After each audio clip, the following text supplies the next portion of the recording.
When you're not making any money, it's clear you got a limiting belief.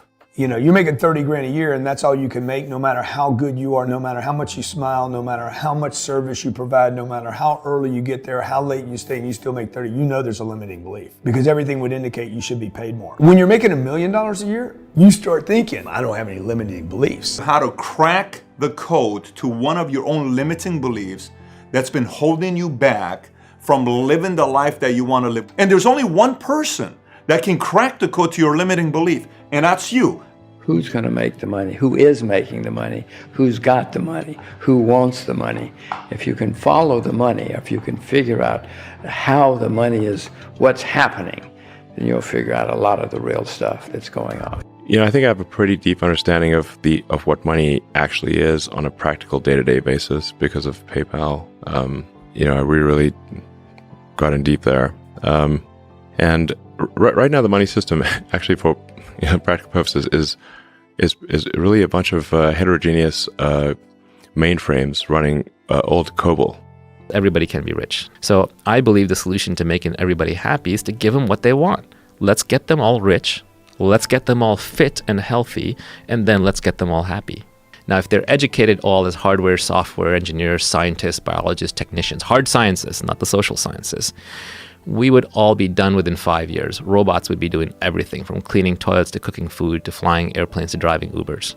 And what would we be doing? We would be doing all creative jobs to entertain each other and researching science and technology.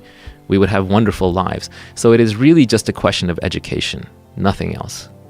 I remember when I started out, I couldn't sleep at night. I was so worried. You're always in fear of failure, but that's a great motivational aspect of being an entrepreneur. You start spending your own money on yourself. The best investment ever in your life will always be yourself, particularly if you understand what venture capital is. You know that you're taking a risk. If you're going to take a risk, the person to risk on is you. And for me, that younger generation that don't understand the cool thing is in financial longevity, not in the now. It's not in the moment for jewelry, not in the moment for the car. It's in the longevity. It's in building, so at the end of the day, you can say, look at what I have. Look at what I worked for. Look at what I have that's mine. Monopoly is real, but you have to have the financial understanding. How much you earn is a limiting belief. How you keep it, where you keep it is a limiting belief. If you have money in the bank or equity in your house, or you have a retirement account, you have a limiting belief about money. You're saving for a rainy day. You have equity in your home waiting to pay it off in 30 years. Completely ridiculous. No high performance person needs to worry about paying their house off. You should rent where you live, own stuff that other people pay you for, okay? And just rent where you live and be mobile. God, I got to get the fuck out of this job. I can't live my life this way. What's the meaning of life if this is my life? Which is why I always start with, let's get you rich first. Well, today we have this wonderful invention called money, where you can just store stuff up in a bank account, okay? And you can basically save up, you can work really hard, you can do great things for society, and society will give you money for giving it things that it wants and it doesn't know how to get. And then you can save that up and you can live well below with your means, and you can find a certain freedom in that. And that will give you the time and the energy to pursue your own internal peace and happiness. But you don't know what the money does to you, and it transforms you. How much do you really want to be wealthy? And your significant other is going to tell you, is money the only thing?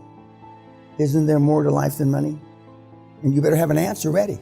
My number one message to entrepreneurs, and I teach today, is never pursue entrepreneurship for the greed of money. It has nothing to do with it at all. The whole reason to be an entrepreneur is the pursuit of freedom. That's why you do it. You do it because you want to be free one day to do whatever you like. You can either live this life for another 40, 50, 60, 70 years, however long you're going to live, and just be the same thing all over again, another year all over again, another all over again, or you can make the decision to say, I want to live the life, the full capacity life of me. I don't want to crack this code. Simple as that. I didn't always understand it. I owed in taxes before because I didn't understand it in the beginning. I had bad credit. Credit cards wouldn't take me because I maxed out, whatever. I've been there. I've done it. Thank God I was able to fix it and get on the right path. And now that I have the knowledge, I want to give it because you simply don't know.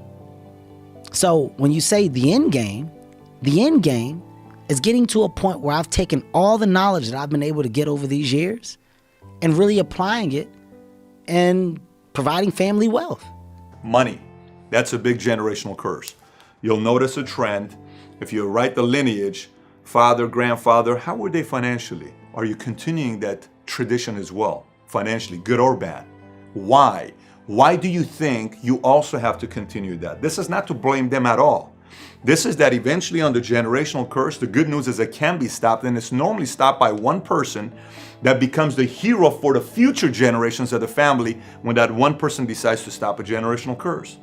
You know, planning for having cash sit in an account, just sitting dead in an account or in your wall or underneath your bed or in your safe or the vault, wherever it is. Oh, but what about an emergency?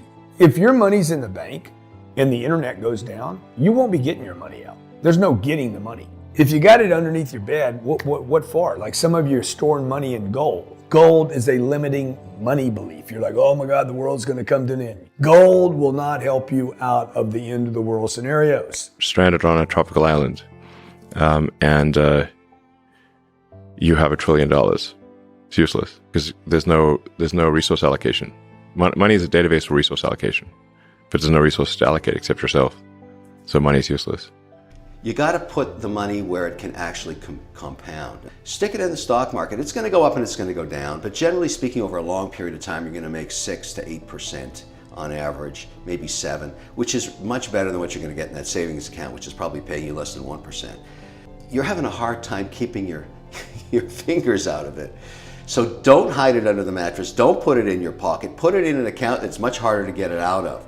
And that means you can open up a brokerage account. And with $500, you can do it.